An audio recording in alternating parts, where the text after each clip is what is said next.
Hello learner friends, मैं हूँ Richa Surekha. Friends, आप सभी का स्वागत है आपके अपने इस यूट्यूब चैनल पर, that is UGC NET JRF by Richa. तो फ्रेंड्स, जैसा कि आप देख रहे हैं कि इस वीडियो में मैं आपके साथ शेयर करने वाली हूँ 2021 के प्रीवियस ईयर के क्वेश्चन, जो कि टीचिंग एप्टीट्यूड के क्वेश्चन है, क्योंकि हम subject wise previous year question share कर रहे हैं। सो अभी इस वीडियो में टीचिंग एप्टीट्यूड के क्वेश्चन को देखेंगे। तो देखते हैं फर्स्ट क्वेश्चन क्या है। इसमें क्या कहता है असर्शन में, innovation in evaluation system have to employ the safeguard the reliability and validity issue of tool use. देखिए, जब भी कहीं इनोवेशन होता है, इनोवेशन का मतलब क्या होता है, नईकरण करना, कोई किसी चीज में कुछ नई नई चीजें आना। जैसे अगर आप देखो कि लैपटॉप भी है, तो इसमें पहले क्या आता था, विंडोज एक्सपी, फिर 9 10 ऐसे करके आता है, आज विंडोज 11 यूज कर रहे हैं। तो ये क्या हो रहा है, कुछ नई नई चीजें आ रही, इनोवेशन हो रहा है चीजों में। तो जब भी कुछ नया आता है तो उसमें बहुत बार ऐसा होता है कि वहां पर एरर आती है, फिर उसको रेक्टिफाई किया जाता है और फिर से नई चीजें आती हैं। ठीक है। तो यानी कि क्या है कि वहां पर जब भी कोई नईकरण होता है, यानी कि जब भी कुछ इनोवेशन होता है, तो उसमें रिलायबिलिटी और वैलिडिटी का प्रॉब्लम हो जाता है। क्योंकि अभी देखिए, कोई नई चीज आई, नया फीचर्स आया, पता नहीं कस्टमर को वो चीज समझ में आ रही है कि नहीं आ रही है, जो कस्टमर की डिमांड थी उसके हिसाब से वो प्रोडक्ट था कि नहीं था। तो वहां पर फिर से उसको मॉडिफाई करना पड़ता है, फिर से अकॉर्डिंग टू दी कस्टमर उसको लेके आते हैं। हो सकता है कि सिस्टम में कुछ प्रॉब्लम आने लगी, कुछ नई प्रॉब्लम आने लगी जब लोगों ने उसको यूज किया विंडोज 11 को, तो फिर से उसमें चेंजेस करके उसको मार्केट में लाया गया। तो यहाँ पर क्या रहा है कि जब भी कोई नई चीज की जाए, अगर इवैल्यूएशन सिस्टम में, यानी कि जो ग्रेडिंग सिस्टम है, जो टेस्ट, जो मार्क देने का जो सिस्टम है, अगर उसको इवैल्यूएट किया जाए तो वहां पर रिलायबिलिटी और वैलिडिटी का इशू आता है। ठीक है। सो ये बात ठीक कह रहा है, इसमें कोई गड़बड़ी नहीं है। रीजन क्या देता है, the very purpose of evaluation is frustrated if the evaluation tool do not meet the requirement of reliability and validity। कह रहा है कि जो इवैल्यूएशन है, इवैल्यूएशन का मतलब क्या हुआ, किसी को मार्क देना, जैसे आपका टेस्ट वगैरह हो और एग्जाम हो तो उसके बाद जो रिजल्ट आता है तो इवैल्यूएशन हो गया। तो इवैल्यूएशन कह रहा है कि वो फ्रस्ट्रेशन होती है, मतलब बच्चे को फ्रस्ट्रेशन होती है अगर सही ढंग से अगर मार्क ना दिए जाए, मतलब उसमें जो सिस्टम है वो रिलायबल और वैलिड नहीं है, तो क्या होगा, तो मतलब जो है फ्रस्ट्रेशन होगी। ठीक है। तो रीजन भी ठीक कह रहा है। पहले तो कह रहा है कि अगर हम जो है नए तरीके से इवैल्यूएशन करें तो वहां पे रिलायबिलिटी और वैलिडिटी का इशू आता है, और फिर ये बात कह रहा है कि अगर इवैल्यूएशन सही ढंग से ना हो तो वहां पे फ्रस्ट्रेशन होती है, मतलब अगर सही ढंग से उसमें अगर रिलायबिलिटी और वैलिडिटी ना हो तो वहां पर फ्रस्ट्रेशन होती है। ठीक है। तो ये बात ठीक है, इसका करेक्ट सही सही एक्सप्लेनेशन भी है। सो आंसर यहाँ पर हम लोग फर्स्ट वाला मार्क करेंगे। ठीक है। नाउ नेक्स्ट क्वेश्चन है, इसमें क्या कह रहा है, काफी सिंपल सा क्वेश्चन है ये।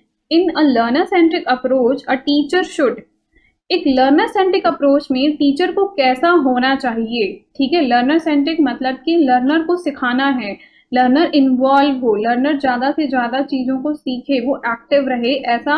तो ऐसे माहौल में टीचर को किस तरह होना चाहिए। Clarify the concept by citing the example, demonstration inside the classroom, explain the concept by using the adequate support material or facilitate student learning। तो यहाँ पर टीचर को कैसा होना चाहिए, फैसिलिटेट स्टूडेंट लर्निंग की, मतलब स्टूडेंट को जैसी रिक्वायरमेंट है उस हिसाब से टीचर को होना चाहिए। ठीक है। यहाँ पर तो सिर्फ एक बात कही है कि कॉन्सेप्ट को क्लैरिफाई करना, फिर यहाँ पर डेमोन्स्ट्रेशन बोला गया, बट फैसिलिटेट ये ज्यादा बिगर टर्म है कि फैसिलिटेट करना स्टूडेंट को, उसकी लर्निंग को जैसे वो सीखना चाहता है उस तरह से सिखाना। ठीक है।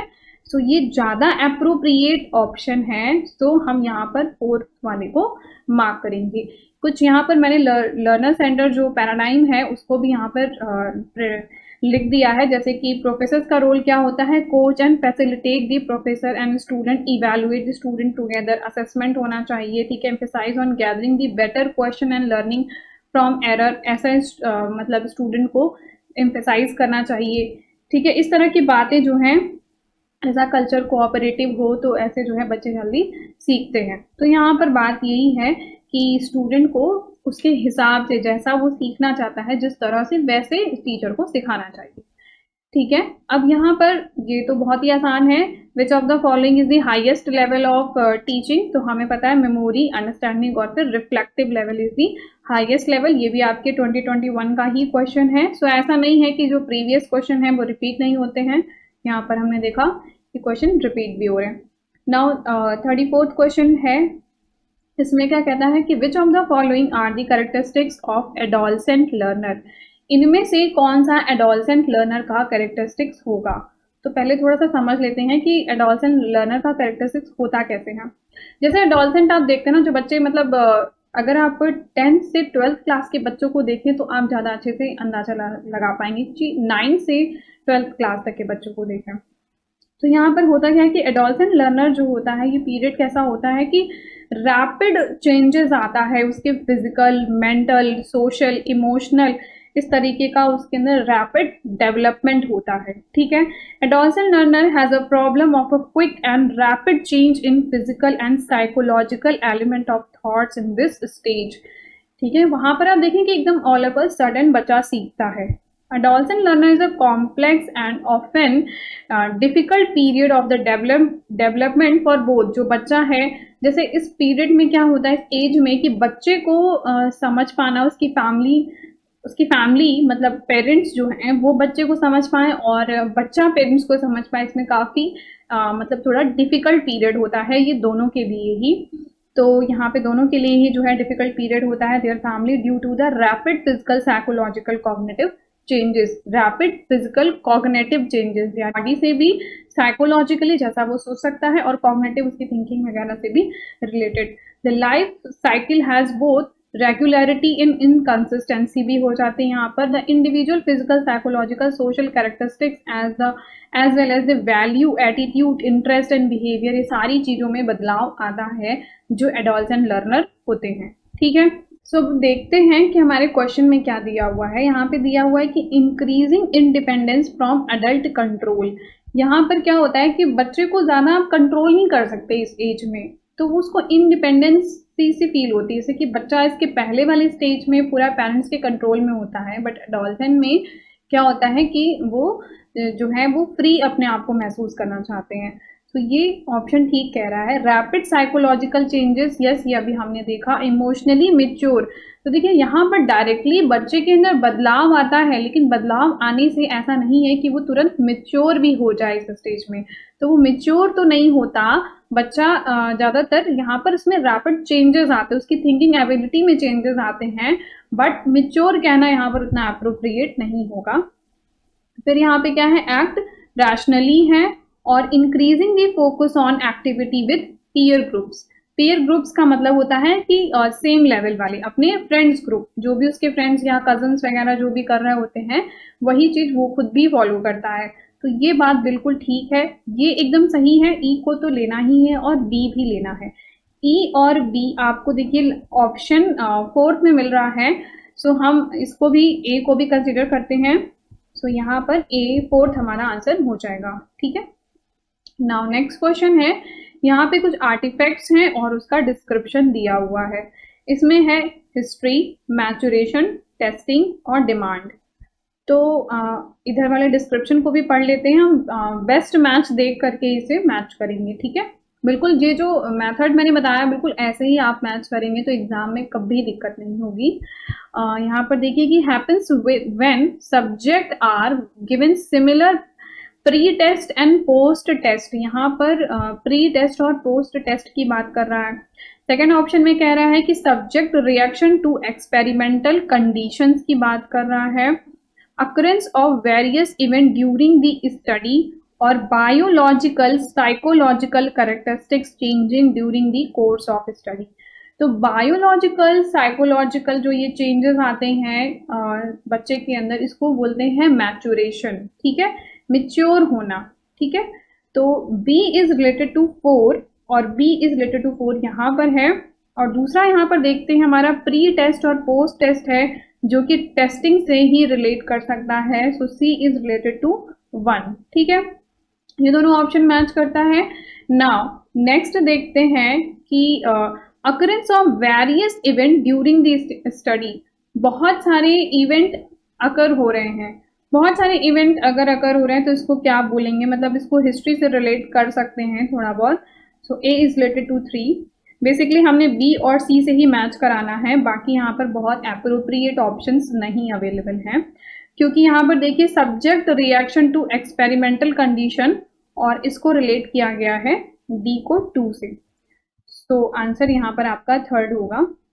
मैचुरेशन यहाँ पर डिफाइन किया गया है कि एक ग्रोथ और strengthening the acquire mental social emotional development होता है, उसे मैचुरेशन कहते हैं।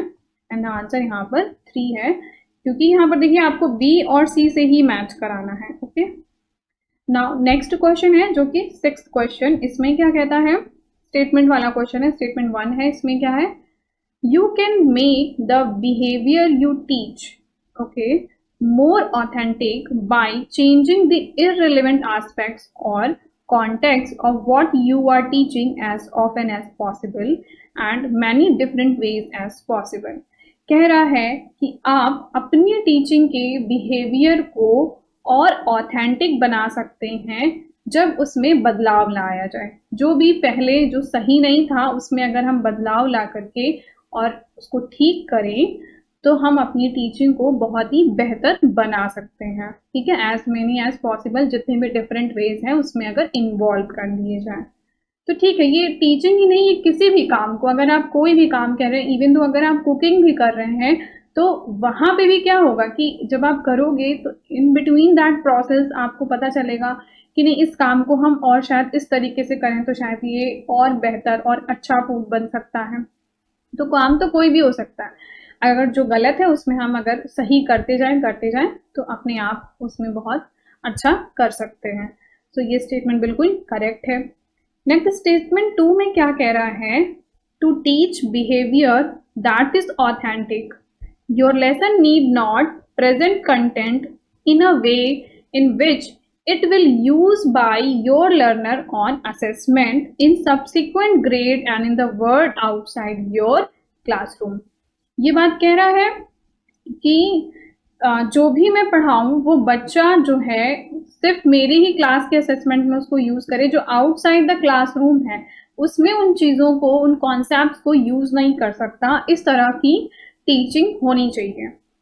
तो देखिए जो टीचिंग होता है वो ग्लोबल एस्पेक्ट्स की तरफ के लिए होता है, मतलब अगर आपने कोई चीज़ सीखी है, टीचिंग मतलब आपने लर्निंग की है, तो वो आप कहीं पे भी लगा सकते हैं। अगर आपने 2 + 2 = 4 सीखा है तो यू कैन अप्लाई एनीवेयर ना।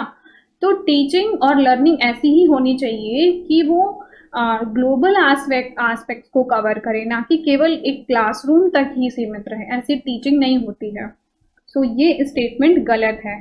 सो first is correct and second is incorrect. So यहाँ पर हम लोग ऑप्शन 3 टिक करेंगे। नाउ नेक्स्ट क्वेश्चन है 7th क्वेश्चन। इसमें क्या है, CBSE provide an opportunity for student to choose the course from.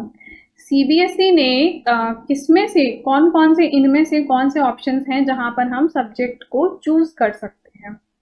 तो CBSE ने सभी कोर्सेज को 3 तरीके से डिवाइड किया हुआ है, core course, ability enhancement course और इलेक्टिव कोर्स। ठीक है, ये तीनों नोट डाउन कर लीजिए, कोर कोर्स, एबिलिटी इन्हांसमेंट और इलेक्टिव कोर्स। कोर कोर्स में क्या होता है, those are which are compulsory student by candidate requirement according to the course, जो भी उनका कोर होगा। इलेक्टिव कोर्स होगा जहाँ पर सपोर्टेड उस डिसिप्लिन से रिलेटेड होगा, इस तरह की चीजें हैं यहाँ पर।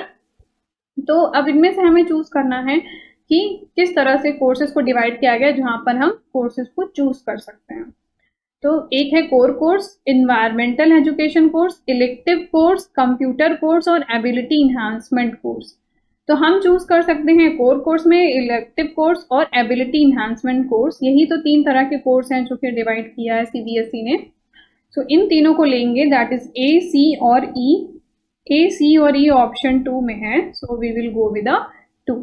ठीक है, 8th क्वेश्चन, ये काफी अच्छा क्वेश्चन है, इसको ध्यान से समझिए। यहाँ पे असर्शन लिखा हुआ है, CBSE choice based credit system is adopted out of need for flexibility in education system so that student, depending upon their interest and aim, can choose their interdisciplinary, intradisciplinary and skill based course।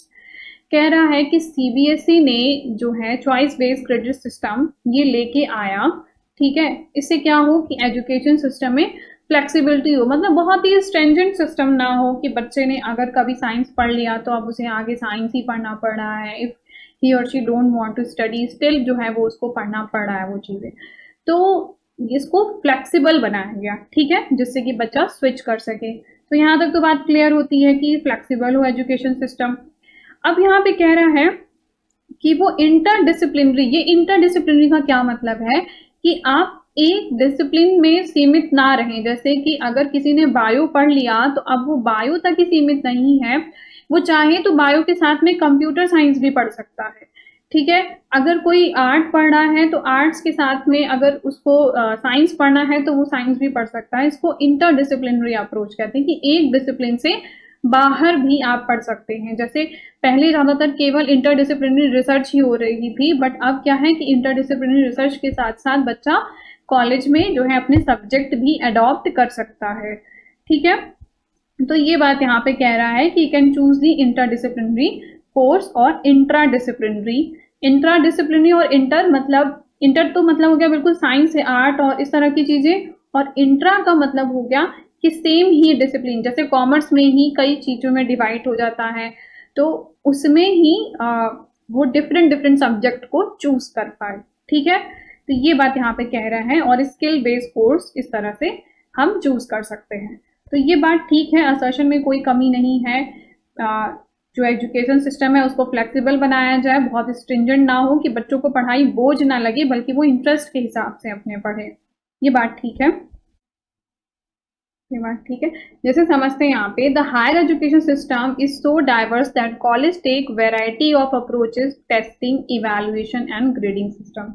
जो evaluation system है वो कई तरीके का मतलब लोग follow कर रहे हैं, कहीं परसेंटेज में मार्क्स मिल रहे हैं तो कहीं ग्रेड दिया जा रहा है, ठीक है। सो ये इस तरीके से इवैल्यूएशन हो रहा है। The student performance is reported using the traditional system of marks earn in examination, grade और बोथ। तो जो ट्रेडिशनली जो है ग्रेड और परसेंटेज और दोनों में ही मार्क्स बच्चों को दिए जा रहे हैं।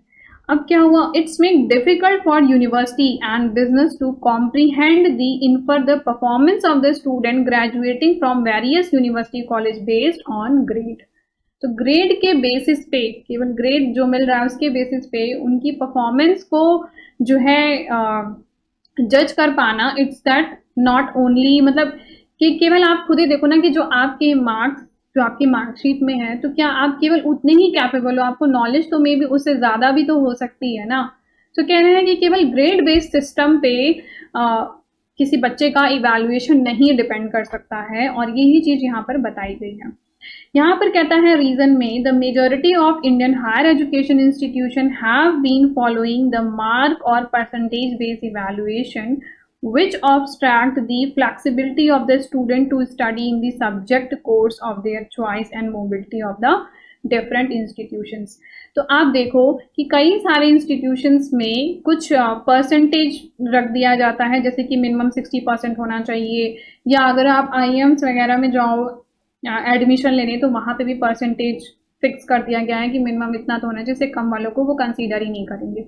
तो होता क्या है कि अब जो ये परसेंटेज है, जो ये मार्किंग सिस्टम है, ये क्या है कि बच्चे की एबिलिटी पे बैरियर लग गया है कि even though he is more capable, even though he wants to do some, वो डिफरेंट जगह पर जा करके या कुछ अलग एक्टिविटी वो कर सकता है, बट उसके पास क्या है कि उसके जो मार्क्स हैं वो उतने कैपेबल नहीं है, या फिर वो इस एरिया, मतलब किसी ने सिर्फ अगर समझ लीजिए कि अगर आर्ट साइड से पढ़ लिया तो, बट अगर वो अदर फील्ड में उसको इंटरेस्ट है, वो जाना चाहता है, बट उसके मार्क्स इतने नहीं है, इस वजह से वो स्विच नहीं कर सकता। तो ये एक प्रॉब्लम है, ठीक है। और ये बता रहा है कि ये प्रॉब्लम है इस, और ये जो प्रॉब्लम है ये सिर्फ इंस्टीट्यूट में ही नहीं बल्कि ये बिजनेस वगैरह में भी, जो आप एग्जाम होते हैं कि जो कंपनी आती है, प्लेसमेंट वगैरह होता है कॉलेज में, वहां पे भी ये चीजें बैरियर लग जाती हैं। तो ये कह रहा है कि स्टूडेंट के लिए ये एक बैरियर है ठीक है, जिसकी वजह से जो है वो इंटरडिसिप्लिनरी वर्क नहीं कर पाता। तो ये बात यहाँ पर एक्सप्लेन कर रहा है। ठीक है, सो ये बात रीज़न भी बिल्कुल ठीक है, तो इसलिए जो है इंटरडिसिप्लिनरी को लाया गया है। ठीक है, सो ये बात बिल्कुल ठीक है, यहाँ पे करेक्ट एक्सप्लेनेशन भी दे रहा है। सो आंसर यहाँ पे थर्ड वाला हो जाएगा। नाउ ये अच्छा क्वेश्चन है, ये नया टॉपिक आया है इस बार, इसको ध्यान से समझना है। 9th क्वेश्चन है, इसमें क्या कहता है, which of these decision trap pertains thinking and planning activity. कह रहा है इनमें से कौन सा जो है डिसीजन ट्रैप है जो कि थिंकिंग और प्लानिंग एक्टिविटी से रिलेटेड है। सबसे पहले इसमें क्या लिखा हुआ है, word decision trap. Decision trap क्या होता है, ट्रैप का मतलब क्या होता है, किसी जाल में फंस जाना। जैसे कहीं फंस जाना मतलब ट्रैप, जैसे चिड़िया को ट्रैप में फंसा लेना, तो रैट वगैरह को जो है रैट ट्रैपर में ट्रैप कर लेते हैं। तो ट्रैप का मतलब क्या हुआ, कहीं पे फंस जाना। ठीक है, अब अगर आप जो डिसीजन मेकिंग कर रहे हो वो जिस बेस पे आप कर रहे हो वो अगर सही से डिसीजन मेकिंग नहीं होगी तो क्या हो जाएगा, फ्यूचर में उसका इफेक्ट देखने को मिलेगा और ऐसा लगेगा कि किसी ट्रैप में फंस गए हैं। ठीक है, तो ये होता है डिसीजन ट्रैप। अब decision trap can be describe as a thought process that can lead to a situation going wrong include biases. जैसे डिसीजन मेकिंग का मतलब अगर सही ढंग से डिसीजन मेकिंग नहीं हुई तो क्या होगा, रॉन्ग सिचुएशन में पहुंच जाएंगे, रॉन्ग डायरेक्शन में पहुंच जाएंगे, और वो अगर डिसीजन मेकिंग हमारी बायसनेस के बेसिस पे हुई है तो क्या होगा, फ्यूचर में ट्रैप में फंस जाएंगे। ठीक है, there are variety of choices trap. कह रहा है कि यहाँ पर जो है ना बहुत सारी ट्रैप अवेलेबल है, मतलब जाल पूरा बिछा हुआ है। डिसीजन मेकिंग अगर हम सही ढंग से नहीं करें तो जाल पूरा बिछा हुआ है, that might may operational decision less effective, जिससे कि हमारा जो डिसीजन मेकिंग है वो उतना अच्छा नहीं हो सकता। अगर हम ढंग से डिसीजन मेकिंग ना करें तो we can go into the trap, ये कहना चाहता है। Decision maker should consider these use decision making control avoid unexpected outcomes. तो अनएक्सपेक्टेड आउटकम को हम अवॉइड करने के लिए कुछ क्राइटेरिया है जिसको कि अगर हम ध्यान में रखें तो क्या होगा, हम ट्रैप से बच सकते हैं। जैसे कि यहाँ पर डिसीजन ट्रैप में ना आए इसके लिए 10 पॉइंट्स हैं। ठीक है, इन 10 पॉइंट्स को ध्यान में रखना है, इसको आप नोट डाउन कर लीजिए। जैसे यहाँ पर देखिए, फर्स्ट है फ्रेम ब्लाइंडनेस। फ्रेम ब्लाइंडनेस का मतलब, जैसे आप फ्रेम देखो, फ्रेम क्या होता है, कैसे कुछ फ्रेम है उसके अंदर चीजें।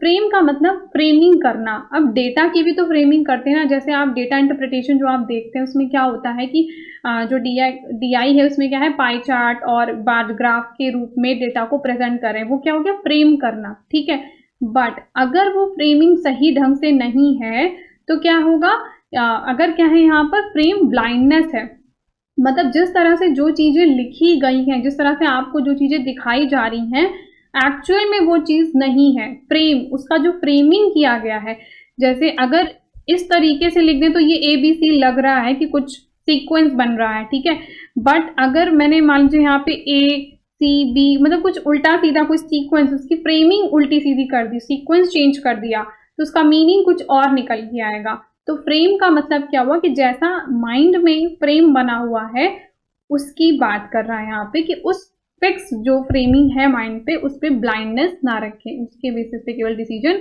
ना ले।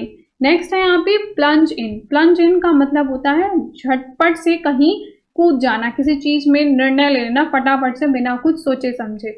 जैसे कि फ्रेंड को देखा, अभी आपका कोई फ्रेंड कुछ कर रहा है, कोई भी कुछ कर रहा है, आपको लगा और फटाफट से आपने डिसीजन मेकिंग कर ली, that is the plunge in.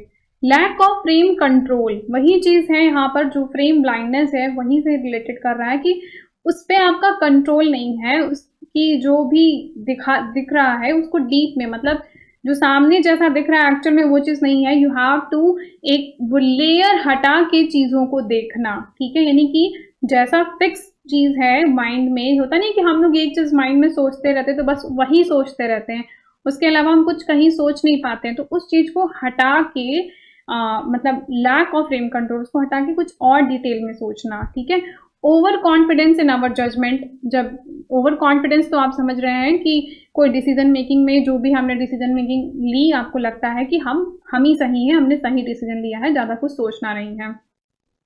Short sightedness and shortcuts, मतलब आपको लगता है कि जो है फटाफट से जैसे कि दूरदर्शिता नहीं है, आपने लॉन्ग टर्म डिसीजन मेकिंग नहीं की है, बस छोटे से आपने देख लिया कि हाँ ठीक है 4 दिन में, जैसे आजकल देखो ना यूट्यूब वगैरह पे आपको 10 दिन की और 6 दिन की और 12 दिन की ऐसे JRF की स्ट्रैटेजी भी मिल जाती है। तो वो उन सब से तो एक्चुअल में कुछ नहीं होता है, आपको पता भी है। तो ये उन चीज़ों की बात कर रहे हैं कि शॉर्टकट्स वगैरह लेना, ठीक है। शूटिंग फ्रॉम द हिप, मतलब जैसे कि अगर आप घोड़े को देखो तो क्या होता है कि उसके कान उसके साइड में एक ऐसे मतलब वो लगा दिया जाता है, बैरियर लगा दिया जाता है कि जिससे कि वो क्या करे कि सीधा ही देखे, ठीक है। तो शूटिंग फ्रॉम द हिप मतलब जैसे जस्ट स्ट्रेट फॉरवर्ड देखते चले जाना, जबकि चीज़ों को आसपास जो भी कुछ हो रहा है उसको एनालिसिस नहीं करना, ठीक है। ग्रुप फेलियर, ग्रुप में कोई डिसीजन मेकिंग कर लेना, पूरा ग्रुप ही फेल हो जाना, जैसे कि कहते हैं ना ग्रुप में स्टडी करेंगे, अब ग्रुप में कोई बच्चा स्टडी नहीं भी कर रहा है तो वो भी जो है इम्पैक्ट डालता है, that is called the group failure. Pulling our self from feedback, जैसे कि ये तो आप समझ रहे होंगे कि क्या होता है कि जो दूसरे लोग हैं वो कभी कभी आके आपकी जो भी फीडबैक उसमें आपको अप्लॉज करते हैं, आपको प्रेज करते हैं। तो ये देखिए 2 तरीके से हो सकता है, ठीक है। एक तो ये कि किसी को भाई डिमोटिवेट ना किया जाए इसलिए उसको अप्लॉज कर देते हैं, ठीक है। बट कभी कभी ये इसलिए भी है कि किसी ने आपको अप्लॉज कर दिया तो बस उस बेसिस पे आप नहीं कि हाँ लोगों ने बोला कि अच्छा है तो मतलब अच्छा है, नहीं, आप खुद उसको जज कीजिए कि क्या वाकई में ये अच्छा है या फिर नहीं, ठीक है। तो fooling our self from the feedback, दूसरों के जो भी फीडबैक हमको मिल रहा है या कहीं से भी अगर हमको फीडबैक मिल रहा है तो उससे जो है आपको नई डिसीजन मेकिंग कर लेनी है। दूसरे के फीडबैक से आपको अपनी डिसीजन मेकिंग नहीं करनी है, अपने आप को जज नहीं करना है, आपको चेक करना है कि क्या वाकई में आप सही हो या नहीं हो, दोनों ही चीज़ों को देखना है। नॉट कीपिंग ट्रैक, मतलब जो भी आपका पास्ट का रिकॉर्ड है, ठीक है, यहाँ पर बात होती है पास्ट रिकॉर्ड की। पास्ट रिकॉर्ड जो है बहुत ज़्यादा इंपॉर्टेंट है, तो उसको अगर आप नहीं देखोगे तो आप जो भी एनालिसिस, चाहे आप बिजनेस को ही देख लो, तो बिजनेस का डिसीजन भी किसके बेसिस पे होता है, पास्ट के बेसिस पे होता है, ठीक है। So not keeping the track, failure to audit our decision process, मतलब जो भी आपका डिसीजन आपने लिया, ऑडिट का मतलब क्या होता है, जब अकाउंट हो जाता है, मतलब पूरा साल जब बीत जाता है, जो भी लेन देन होता है उसको बाद में ऑडिट, जो भी हम अकाउंट्स बनाते हैं उसका जो है चेक की जाती है। तो अगर आपने कोई डिसीजन मेकिंग कर ली है तो अब उसको जो है तर्क वितर्क करके लॉजिकल रूप से पूरा चेक करना कि क्या वाकई में वो चीज़ सही है या फिर नहीं, ठीक है। तो ये यहाँ पे 10 पॉइंट्स हैं जो कि इंपॉर्टेंट हैं, जो कि डिसीजन ट्रैप से रिलेटेड हैं। अब यहाँ पर उनमें से कौन कौन से ऑप्शन हैं उसको हम लोग देख लेते हैं। Not keeping the record, over confidence, plunging in, frame blindness और पुअर फ्लेम कंट्रोल। तो यहाँ पर देखिए, तो हम देखते हैं कि ये सारे ही ऑप्शन आपके कैसे हैं, थिंकिंग से रिलेट करते हैं। सो यहाँ पर इसका आंसर जो भी दिया हुआ ऑप्शन है इनमें से हम कुछ भी टिक कर सकते हैं, क्योंकि सारे ही ऑप्शन सही है। नॉट कीपिंग द रिकॉर्ड ये भी हमने देखा, ठीक है, जो कि ट्रैक से रिलेटेड है। तो चलिए ठीक है, अगर हम चाहें तो ए वाले को एलिमिनेट कर भी सकते हैं, इसको और इसको एलिमिनेट कर सकते हैं, क्योंकि नॉट कीपिंग दी यहाँ पे ट्रैक होना चाहिए। सो ए को एलिमिनेट कर दें, but B C D E ये ऑल 4 आर करेक्ट। सो इन दोनों में से हम कोई भी टिक कर सकते हैं, ठीक है। तो ये इस तरीके से है, ये वाला भी सही है, ये वाला भी ठीक है। नाउ नेक्स्ट क्वेश्चन है, इसमें क्या कहता है, which among the following component decision trap illustrate what need to be possible evaluative framework to monitor the learning process। Learning process को मॉनिटर करने के लिए इनमें से कौन सी चीज हमें पिक करनी चाहिए। तो यहाँ पे फिर से वही चीजें आएंगी, यही ऑल 10 चीजों को हमें चेक करना है, ठीक है। तो यहाँ पर है कौन सा, ओवर कॉन्फिडेंस, ठीक है, फ्रेम ब्लाइंडनेस, टेकिंग शॉर्टकट्स। यहाँ पे इन तीनों चीजों को हम पिक कर सकते हैं। सो ए सी डी ऑप्शन यहाँ पर फर्स्ट वाला है, ठीक है।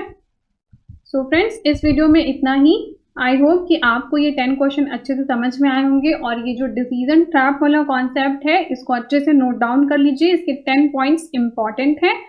और फ्रेंड्स, अगर आपको कोई डाउट है तो आप कमेंट सेक्शन में लिख सकते हैं और आप टेलीग्राम पे भी मुझे मैसेज कर सकते हैं। और टेलीग्राम पे ग्रुप है जहाँ पर मैं आपको जो भी नोटिफिकेशंस हैं उसको प्रोवाइड कर देती हूँ और क्विजेस डेली होते हैं वहाँ पर।